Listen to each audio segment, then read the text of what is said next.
Welcome to another edition of Kyle Meredith with. It's the interview series presented by WFPK at WFPK.org, Consequence, and the Consequence Podcast Network.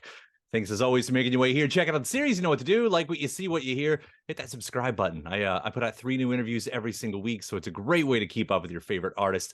And I'm excited to have him on here. Joshua Henry, hello. Hey, Kyle. How you doing? Well, man, you are a busy fella these days. With everything you got going on, you found some time to release some new music, and Can't Nobody Tell Us Nothing is one of my favorite tracks that I have heard lately. Thank you so much. Yeah, it's been a busy time, but the music is really important to me, so I'm trying to release as much as I can. Yeah. So let's start with the single right here. Not only has it been in my ears, I've been playing it on WFPK a lot. And let's just start. Where did this song come from for you? I was at a place where I had released an album in 2021 called Grow, and I was sometimes as an artist you get a little too precious or a little complicated with the things that you're trying to put out. And so when it came to this song, I decided I'm going to just strip down all my thoughts, and I just started with a single. Doom, doom, doom, doom. I started with a single instrument and a question, which was, did the wind blow me too close to you? And from there, the song just came and rushed in. I knew it was a song about the intimacy and the fireworks and of love and the billions of things that have to go right to find that feeling and make it last. And then it just kind of went from there. But unlike a lot of songs that I've written, it started in a really simple place and with a question more than something clever that I know or some spin on the world. I like the idea of starting that with a question, like setting all, like it seems like that as a songwriter could open a few more doors. Do you find that to be true? I'm learning that. Yeah. I mean, and because I asked that question at the beginning, I just started asking more questions during the song. Because sometimes you want to ask a question and provide an answer, or set it up and pay out. But that's not how life is. Sometimes it's just about, as they talk about being a journey, you're just asking questions. Hopefully you can ask better questions and learn other things. But it's just like you want to ask quality questions and learn as much as you can. So with Can't Nobody Tell Us Nothing, that's what it is about love for me. Well, I'll tell you, you seem like you have a few superpowers at your disposal. That falsetto being a pretty great weapon in itself, which really gets the spotlight on this track, and as it has done on some of the other songs as well, but especially on this one. I don't know. Do you remember when you've really figured that part of your voice out? Yes, 2017. It was like September. I wrote it down. I have it on literally a voice memo because I explore with my voice a lot and I sing almost every day.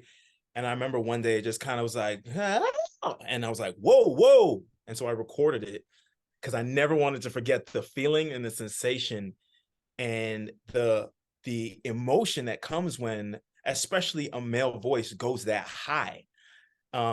It makes people lean in, and I just started honing that more and more and more. And for this track, the chorus just felt perfect to go into a place of like wonder and bliss. So I'm glad you dig it. But yeah, I remember the moment specifically. I've been singing for a very long time, but I remember that moment. I was like, oh, I gotta hang on to this.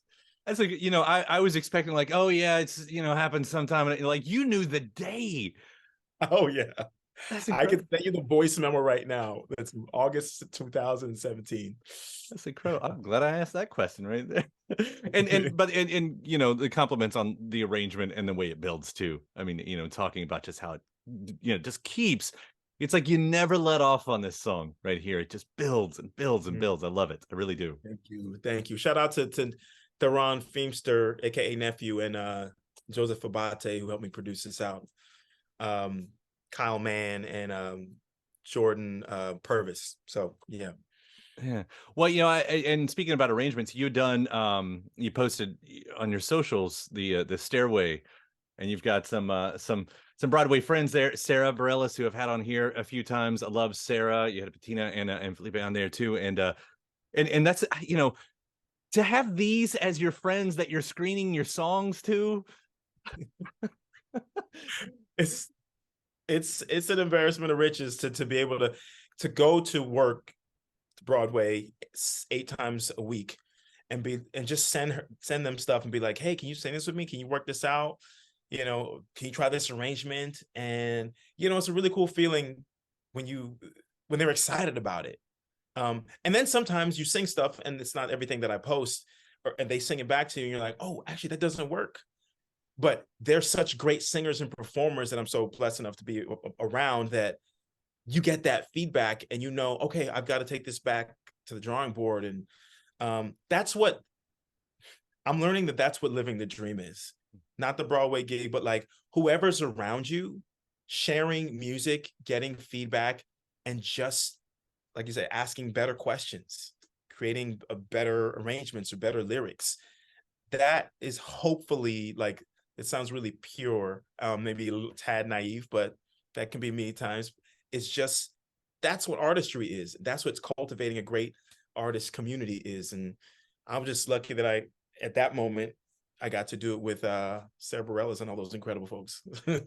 You're not alone in that sentiment. I remember hearing an interview, wasn't one of mine, unfortunately, but it was with Tom Hanks. And he was, whoever he was talking to, he was talking about, he goes, you know, the acting in front of the kid, that's the work. And that's great. That's the work. But the dream, as you were saying, that's the between, that's the hang, you know, that's the community right there. So it's you and Tom Hanks. You're good.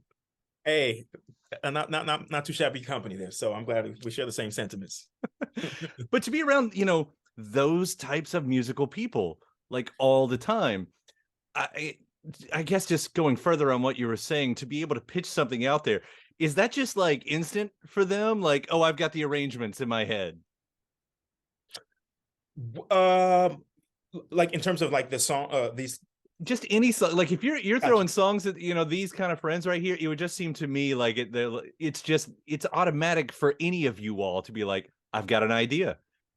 For me, it takes. I've learned the bravery of sharing an idea earlier and earlier on in the process. When it's just like 40% there. As long as I got a verse and chorus, I'll share it. It's like a minute. I just need a minute, and then I'm ready to. But yeah, when you give it to someone like, Phillipa Soo or Patina Miller, um, they can help you fill in the blanks of where your arrangement kind of left off. Or they're like, "Ooh, you meant to go up to a G, up the octave, not down the octave." It's those little things that make music so impactful. Mhm. These are people who have worked on their craft for 20 years each, those people that we're talking about. And that's a level of mastery that is just, it's incredible to be around. More important than that, though, I think it's like whoever is with you, wherever you are, whether it's, in your Broadway show or in your school choir, or, we always have this idea of like reaching up to the highest person you can collaborate with, when sometimes it's just the person next to you. Get the feedback from someone who doesn't know quite as much as you do, or more, but like, I'm learning it's your peers that help you grow, not some mystical person that's 10 years ahead of you necessarily. That's been a big lesson for me. Yeah. So when you're doing this, you've got your two worlds. You've got the Broadway world, you got the songwriting world right here, Broadway music type. I will, like we did a minute ago, say pop music on the other side. Do you like, what's the crossover? Do you find that it hits too often? Because I listen to like your breakdown of the song Guarantee. Like that seems like one of those perfect moments. Like there's a little bit of that Broadway coming out right here. I mean, I'm glad you mentioned that. Like, there's just moments where, what they say in musicals, the moment at which speaking isn't enough, that's when you have to burst into song or burst into dance. And that guarantee moment you're talking about, it's like, okay, it's time to just dance. Ain't nothing more to say. Nothing more to say. You just got to dance. When it comes to my music, I try to think about those moments that are just right on the brink of, joy or tears or just excitement. Like something like Can't Nobody Tell Us Nothing. It's like when you're overwhelmed with a feeling of love or feeling of just the intimacy or fireworks that you've never experienced before, whether that's the first date or 20 years in, like with me and my wife, it's like I look into her eyes now and it's like, well, how do I, I don't think I can just talk to you anymore. I might have to sing. And so that's what it is for me, my music, not too unlike in a musical where a character is just feeling all these things and the only way to express it is to go in a falsetto or start doing some melody, that which is yeah. I love that. I do. So this is leading to another album. Is that what we're looking at right here? Yes, this spring I want to release a full album. Can't Nobody Tell Us Nothing is the first of that album, but yeah, I'm working on that and I'm excited because I'm sharing other parts of me, whether it be love or whether it's talking about the love of the arts. But I'm looking at myself and just trying to. I'm hoping that in me looking at myself in the mirror and asking myself these more questions that people can relate to it and ask themselves questions as well. No matter what they do, you don't have to be an artist to relate to, what it feels like to fall in love or to question a decision that you made or to run away or to want to run back. We're constantly having to face ourselves, and that's what this album is for me. It's kind of like facing myself, looking myself in the mirror and seeing what's different, what's there, what can I do better for me in 10 years from now. Is anything driving the inward look? Great question. I feel like it's having. I've got 3 kids, and my youngest, my twins are 2 now. I think it's watching your kids grow up and seeing them process the world and make sense of it. It makes me want to just be more intentional with the way I live and more purposeful, um, and not and to make a great use of my time. In order to do that, I got to be honest about who I am, and to do that, I have to really spend time and look at myself. Think about the thoughts that I'm having that are on repeat. How am I unlearning some of the things that I've been taught? Like, what is serving me? What system am I leaving behind? And what system am I now adopting that's going to help me be a better friend, a better father, a better example? Even in exploration, like how am I exploring better? How am I being curious? I guess what's fueling this is like looking at my kids and they're living this in real time, and maybe I'm trying to be more like them, to be honest. That's not a bad practice right there. It's hard to do for any of us, to be in that present moment. And especially again, I'll say, when it's not, because you do have a lot going on. I mean, it's probably the obvious point in the interview. Like I know you just finished Into the Woods. Like that Yep. just wrapped up. Like, do you know, like, are you pulling double duty all year? Is it that kind of? Last year was it was so many things. It's like opened for Diana Ross, did Into the Woods. I did a Disney musical internationally shown, Beauty and the Beast, with her and Josh Groban, Shania Twain, and it was amazing. I've got some things coming up this year as well, but I'm just coming out of a moment, Kyle, where you've just caught me where I'm like, I took like a month and a half and did nothing work related, and for even my reps, I was like, y'all don't even try it. I'm not, you know. Thankfully, it's been a really great moment, but I needed time. I need time to listen. I need time to just listen to my thoughts. I need time to just be with my kids, and I can get busy with the best of them. You know what I mean? I could, but if I'm not taking a moment, I'm reading Rick Rubin's book on creativity right now. Everybody go read that. If you're an artist, you gotta have it, even if you're not an artist. It's about creating and just where it comes from and how to do that more intentionally. So yeah, I do a lot of things. I try to think about a lot of limitless thoughts that help me do those things, and I try to block out the noise of what a lot of people think is possible. That's probably how I'm able to. Yeah. Well, I do love seeing all the things that you're doing.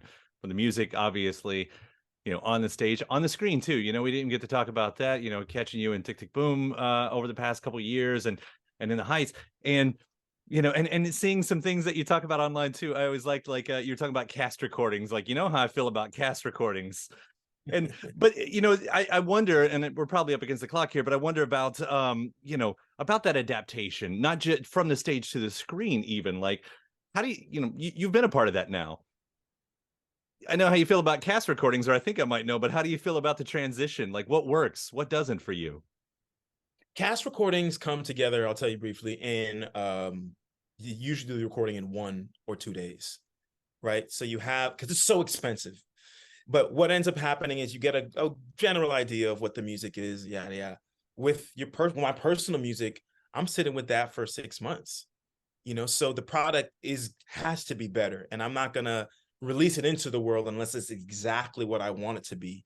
And it's that's the difference for me. And the other difference is, with being on stage, you're trying to perform for the person in the back row. When I'm releasing my music, I'm turning around and I'm closing my eyes and I'm sharing my heart, and I want people to come around the corner and lean in and listen. So it's two different muscles and it's two different beasts. I love them both. Right now I'm focusing more on music, although, I'm always, Broadway never goes away, thankfully for me. But yeah, it's nice to use tools from both to be the artist that I am. Well, I'm going to enjoy you watching you do it over and over. So thank you so much for taking the time. Can't Nobody Tell Us Nothing. It's such a great song. I cannot wait to hear the rest of the album. Thank you, Kyle, and thanks for sharing it with your audience. I really appreciate talking to you. And thanks to my guest. Also, thanks to you for checking out the episode in the series. Before you get out of here, hit that subscribe button. Again, you get 3 brand new interviews every single week. New one every Monday, Wednesday, and Friday at right here on YouTube, or of course anywhere in podcast land, including iTunes, Apple Podcasts, Spotify, Podchaser, NPR, or WFPK.org as well. A great way to keep up with your favorite artists and discover new ones as well. Then after that, actually head over to WFPK.org. That's where I do a show Monday through Friday, 6 p.m. Eastern. It's an hour full of song premieres, music news, anniversary spins, bonus interviews, Monday through Friday, 6 p.m. Eastern at WFPK.org. Consequence has your music and film news. You can also find me on the social media spots, Facebook, Instagram, mostly on Twitter. All 3 of them, the address is at Kyle Meredith. Do hope you like and follow along. That does it for another edition. I'm Kyle Meredith. I'll see you next time.